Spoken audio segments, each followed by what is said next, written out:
देखिए, ऊष्मा शोषी अपक्रिया वे रासायनिक अपक्रियाएं जिनमें ऊष्मा अवशोषण होता है ना। जैसे आप लोग सोखता देखे हो, सोखते को अगर हम पानी के ऊपर रखें तो वो क्या करता है, पानी को अपने अंदर सोख लेता है। या फिर आप रुई देख लो, रुई भी वही काम करता है, पानी को सोख लेता है अपने अंदर, वही चीज है।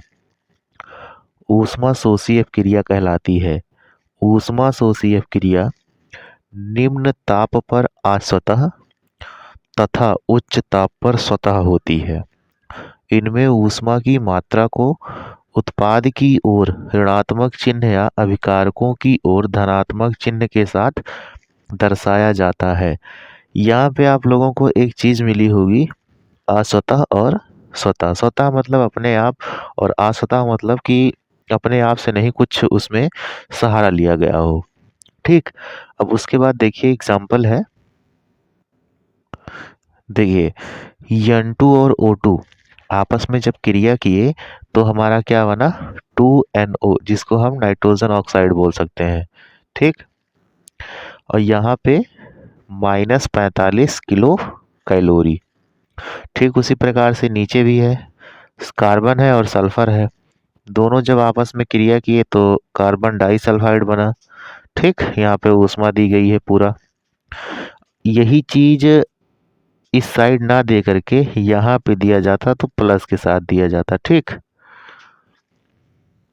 अब नीचे देखते हैं ऊष्मा क्षेपी अपक्रिया क्या है।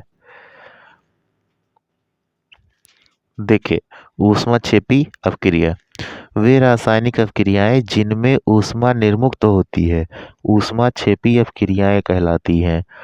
इनमें ऊष्मा की मात्रा को उत्पाद की ओर धन चिन्ह के साथ दर्शाया जाता है।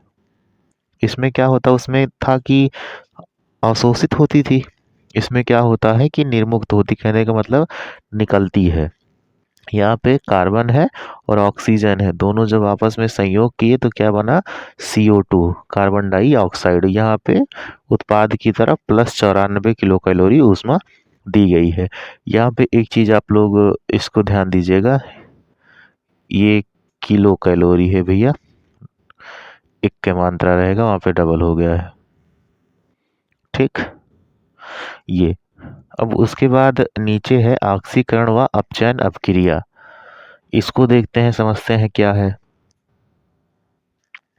ऑक्सीकरण व अपचयन अपक्रिया, अगर ऑक्सीकरण अपक्रिया है तो उसमें निम्न बात होने आवश्यक है। ये जो 1 से 4 एग्जाम्पल दिए गए हैं, पॉइंट दिए गए हैं, वो ऑक्सीकरण अपक्रिया के लिए है। ठीक है। अब यहाँ पे पहला है कि किसी पदार्थ में ऑक्सीजन का योग होता है।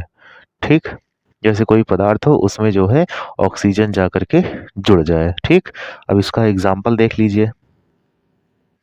ठीक, ये आपका देखिए यहाँ पे एग्जाम्पल है, H2O2 बराबर क्या हो गया, 2H2O। जब हाइड्रोजन और ऑक्सीजन आपस में संयोग किए तो यहाँ पे देखिए ऑक्सीजन अकेले था, अब यहाँ पे हाइड्रोजन के साथ जाकर के जुड़ गया।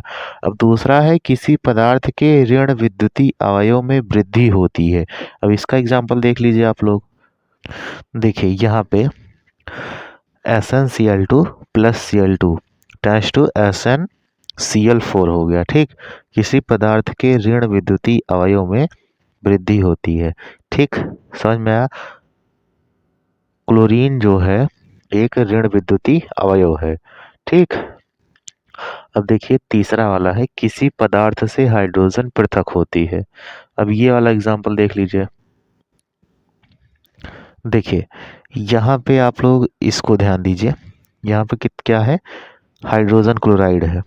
ठीक, अभी हाइड्रोजन किसके साथ जुड़ा हुआ है, क्लोरीन के साथ, लेकिन उत्पाद में जो है ये ऑक्सीजन के साथ आपको जुड़ा हुआ मिलेगा।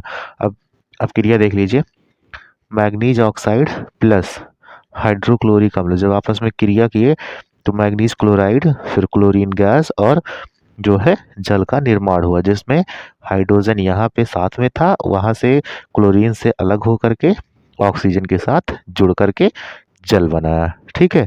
अभी सबसे लास्ट वाला जो पॉइंट है वो कह रहा है किसी पदार्थ के धन विद्युतीय अवयव के अनुपात में कमी होती है। अब इसको देख लीजिए। देखिए यहाँ पे सोडियम है ठीक, इसका परमाणु क्रमांक कितना है? 11 है। सॉरी, 1 मिनट रुक जाइए यहाँ पे। सोडियम, इसका परमाणु क्रमांक कितना? 11। Tends to sodium plus plus 1 electron. किसी पदार्थ के धन विद्युतीय अवयव के अनुपात में कमी होती है। यहाँ पे इसका कितना हो गया? 10। तो इसके पास अभी 11 था, यहाँ पे 1 इलेक्ट्रॉन निकाला गया तो क्या कितना बचा? 10 बचा। ठीक, ये आपका इसका एग्जाम्पल है, धन विद्युतीय अवयव। सोडियम एक धन विद्युतीय अवयव है। इसका जो परमाणु क्रमांक पहले जो था 11 था, इसके ऊपर एक पॉजिटिव चार्ज लगा, कहने का मतलब 1 इलेक्ट्रॉन दिया गया, तो इसका परमाणु क्रमांक कितना हुआ? 10 हो गया। 11 से सीधा कितना? 10। ठीक, अब आगे जो है अपचयन अपक्रिया को देखते हैं कि वो क्या होती है। देखिए, पहला है किसी पदार्थ से ऑक्सीजन पृथक होता है, और उसका एग्जाम्पल नीचे देखिए, जिंक ऑक्साइड और कार्बन। यहाँ पे ऑक्सीजन किसके साथ है? जिंक के साथ है, लेकिन जब उत्पाद बना तो जिंक अकेले हो गया और ऑक्सीजन किसके साथ जुड़ गया? कार्बन के साथ। तो ये हमारा बन गया कार्बन मोनोऑक्साइड। अब उसके बाद दूसरा है किसी पदार्थ में हाइड्रोजन का योग होता है, ऑक्सीकरण का अपोजिट है अपचयन। ठीक, उसमें क्या था? निकलता था, इसमें क्या है? जुड़ता है, हाइड्रोजन जुड़ता है। अभी इसका एग्जाम्पल देखते हैं। देखिए यहाँ पे ये एग्जाम्पल। ठीक, सबसे पहले यहाँ ध्यान दीजिए, सल्फर के साथ हाइड्रोजन लगा हुआ है, लेकिन जब उत्पाद बना तो वो किसके साथ जुड़ गया? क्लोरीन के साथ। ठीक, समझ में आया? आयरन क्लोराइड हाइड्रोजन सल्फाइड, जब ये क्रिया की तो क्या बना? आयरन क्लोराइड हाइड्रोक्लोरिक अम्ल और सल्फर। ठीक, उसमें क्या था कि हाइड्रोजन निकलता था, इसमें क्या है कि जुड़ता है, किसी पदार्थ से किसी पदार्थ में जुड़ जाता है। जैसे हाइड्रोजन सल्फाइड से क्या बन गया? हाइड्रोक्लोरिक अम्ल। ये इसका एग्जाम्पल है। अब है कि किसी पदार्थ के धन विद्युतीय अवयव के अनुपात में वृद्धि होती है। इसका एग्जाम्पल देख लीजिए। देखिए, ऊपर वाले में सोडियम था ना, उसका उल्टा हो गया यहाँ पे, धन विद्युतीय अवयव के अनुपात में वृद्धि।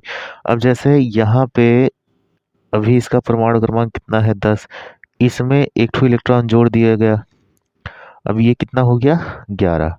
ठीक है, जैसे अभी हमने ऊपर वाला बताया, ये हाइड्रोजन का योग, तो यहाँ पे आप जो है जल भी रख सकते हो, जैसे H2 plus O2 tense to 2H2O। ठीक, इसमें भी हाइड्रोजन का योग होता है ना, उसमें ऑक्सीजन का था, इसमें हाइड्रोजन का है, तो आराम से आप रख सकते हो, कोई बात नहीं है।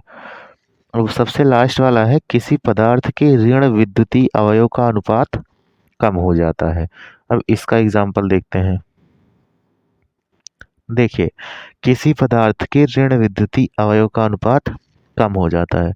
क्लोरीन एक ऋण विद्युतीय अवयव है। यहाँ पे देखिए कितने हैं? 2 है, और सीधा यहाँ कितना हुआ? 1 हो गया। कॉपर और क्लोरीन इकट्ठे था यहाँ पे, और कॉपर अलग था, लेकिन यहाँ पे क्या है कि कॉपर और क्लोरीन एक साथ तो है, लेकिन यहाँ पे 2 था, यहाँ पे कितना है? 1 ही है। बाकी ये बैलेंस करने के लिए आपको दिया गया है।